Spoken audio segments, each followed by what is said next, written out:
감기는 다른 질병들과 비교하면 비교적 무해하지만 우리 모두가 살면서 수차례씩 겪게 되기 때문에 오히려 성가신 질병이기도 합니다. 감기는 유구한 역사를 가지고 있습니다.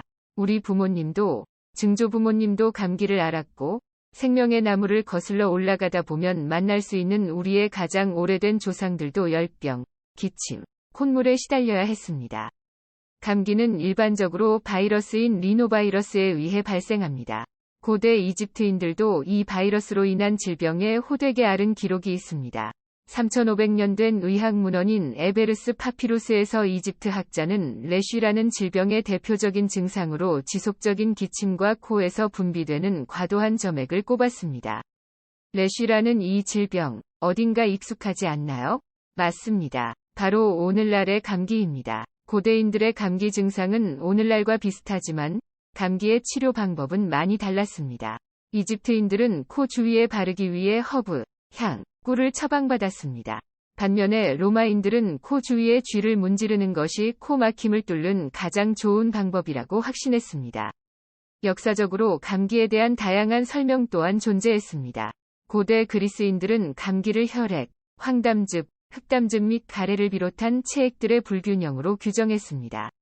지금은 믿기지 않겠지만 생리학자 레오나드 힐이 감기가 아침 산책을 할 때와 같이 더운 공기에서 찬 공기로 이동할 때 발생한다고 가정한 1900년까지 의사들은 감기의 원인을 이해하지 못했습니다. 다행히도 과학적인 연구가 발전하면서 20세기 초중반에는 감기의 진정한 원인이 드러났습니다. 그러나 수세기 동안이나 감기에 대한 다양한 치료법을 실험했음에도 불구하고 인류는 여전히 감기를 치료하는 절대적인 방법을 찾지 못했습니다. 아마도 바이러스의 유전 암호를 파헤치면 해답을 찾을 수 있을지 모릅니다.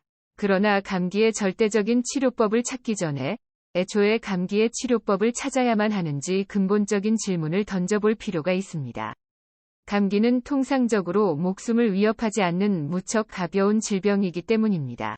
리노바이러스를 비롯한 기타 무해한 바이러스는 우리의 면역 체계가 양성 감염에 적절하게 반응하도록 학습시킴으로써 우리 건강에 심각한 위협이 되는 다른 바이러스에 더 잘 대처할 수 있도록 합니다. 즉, 좋은 면도 있는 것입니다.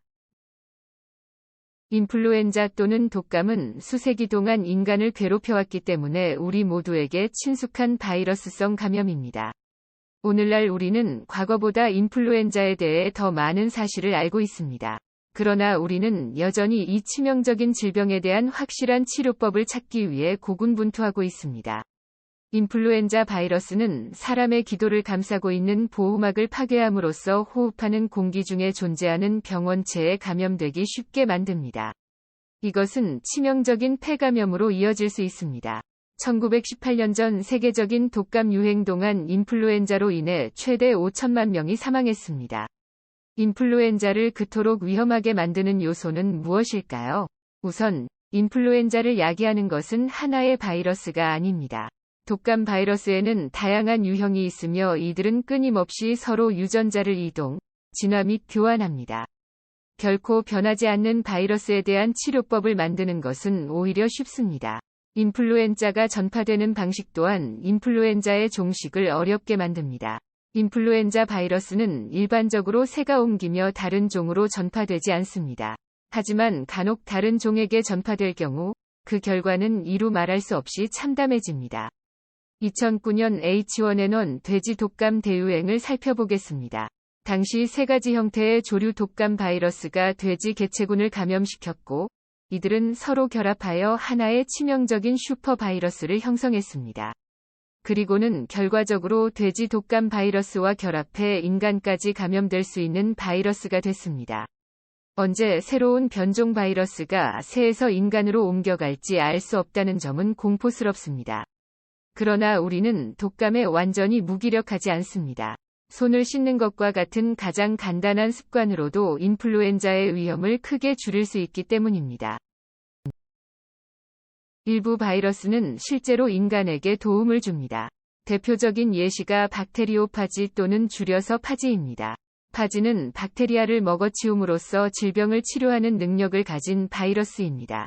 박테리오파지를 최초로 발견하고 이름 지은 사람은 캐나다의 의사 펠릭스 데렐입니다. 그는 제1차 세계대전에서 이질로 고통받는 프랑스 군인의 대변을 연구하던 중 질병을 일으킨 박테리아 시겔라를 분리했습니다. 그리고 그는 이질균이 특정 바이러스에 의해 파괴되는 현상을 발견했습니다. 그는 자신에게 이 바이러스, 즉 박테리오파지를 테스트한 후 환자를 치료하는 데 사용했습니다. 성공 사례에도 불구하고 많은 의사들은 살아있는 바이러스를 환자에게 주입한다는 아이디어를 꺼렸습니다. 항생제가 개발된 1940년대부터는 질병 치료에서 파지가 항생제로 대체되었습니다. 오늘날 파지는 세계의 물의 수호자라는 또 다른 중요한 역할을 맡고 있습니다. 해수 1리터에는 약 1000억 개의 바이러스가 있습니다. 바다에 있는 모든 물에 있는 바이러스를 더하면 대략 12-30승이라는 어마어마한 숫자가 나옵니다. 운 좋게도 이 바이러스 개체군의 일부는 해양 파지로 구성됩니다. 파지는 15에서 20%에 이르는 해로운 해양 박테리아를 매일같이 파괴함으로써 콜레라 및 기타 유해한 질병이 퍼지는 것을 방지합니다. 파지가 없다면 수인성 질병은 훨씬 더 큰 피해를 입힐 것입니다. 파지 외에도 인류에게 큰 도움을 주는 또 다른 바이러스가 있습니다. 레트로바이러스는 인간을 포함한 동물의 체내에서 생성되는 바이러스입니다. 이 바이러스는 유전 정보를 숙주의 DNA에 삽입합니다. 숙주의 세포가 분열할 때 바이러스의 DNA도 복제돼 우리의 유전자를 형성합니다. 중요한 레트로바이러스 중 하나는 1999년 장릭 블롱이 발견한 허브 W입니다. 이 바이러스의 유전자 중 하나는 신시틴이라는 단백질을 생성합니다. 이 신시틴은 태반의 외층에 있는 세포의 결합에 필수적인 단백질입니다. 다시 말해, 이 레트로바이러스가 없었다면 우리는 아이를 낳을 수 없었을 것입니다. 이런 식으로 인류의 생존에 필수적인 바이러스도 존재합니다. 바이러스에 대한 과학적 지식은 끊임없이 발전하고 있습니다. 이러한 진보는 우리의 미래에 바이러스가 어떤 영향을 미칠지 예견해 줄 수 있습니다. 인간 면역결핍 바이러스를 예로 들어보겠습니다. 1980년대에 발견된 이래로 6천만 명이 바이러스에 감염됐고 그 결과 거의 3천만 명이 사망했습니다. HIV는 숙주의 면역세포를 융합하고 DNA를 삽입하고 놀라운 속도로 증식함으로써 작동합니다.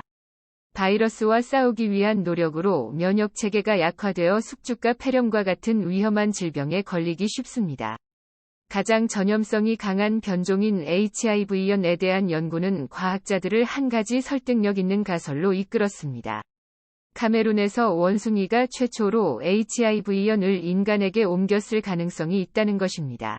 이 균주는 고립된 마을에서 원숭이를 잡아먹는 사냥꾼에 의해 감염된 것으로 보입니다. 바이러스가 실제로 자리를 잡기 시작한 것은 20세기 초에 식민 정착민들이 도착한 후였습니다. HIV 역사를 조사함으로써 과학자들은 HIV 진화를 추적할 수 있었고, 그 결과 바이러스 구조의 약점을 밝힐 수 있었습니다. 좋든 싫든 역사는 반복되기 마련이므로 바이러스를 조사할 때 과거 사례를 살펴보면 도움이 됩니다. 모기 매개 바이러스가 대표적인 예입니다. 웨스트 나일 바이러스는 모기로 인해 전파되는 뇌염을 일으킵니다. 이 뇌염은 고열 및 마비 증상이 대표적이며 심하면 사망에 이르게 하는 무서운 질병입니다. 웨스트 나일 바이러스는 매개자인 철새에 의해 동반구에서 미국으로 이동한 다음 북아메리카의 새로부터 사람에게 바이러스를 옮기는 모기에게 전파됨으로써 퍼졌습니다. 다른 모기 매개 바이러스들도 웨스트 나일 사건과 유사한 사례를 일으킬 가능성이 있습니다. 북아메리카 새들은 웨스트 나일 바이러스의 효과적인 매개체로 입증되었으며 모기는 미국 기후가 따뜻해지고 습해짐에 따라 계속 번성할 것입니다. 연구원들은 미래에 보다 효과적으로 바이러스를 퇴치하기 위해 이 점을 염두에 두고 웨스트 나일 사건에서 저지른 실수로부터 배워야 합니다. 현대의학의 발전으로 우리는 그 어느 때보다 바이러스 퇴치에 더 효과적으로 대처할 수 있습니다. 문제는 에볼라와 같은 바이러스가 언제 뿌리를 내릴지 예측할 수 없다는 것입니다. 이 질병의 최초 사례는 1976년 기니에서 발생했으며 격렬한 구토, 폭발성 설사 및 혈변, 심지어 안구 출혈과 같은 악몽 같은 증상이 기록됐고 318명의 환자가 사망했습니다. 그 이후로 에볼라는 여러 번 다시 유행했으며 가장 최근에는 2013년 12월에 다시 나타났습니다. 이러한 발병은 점점 더 많은 사례를 만들어내고 있습니다.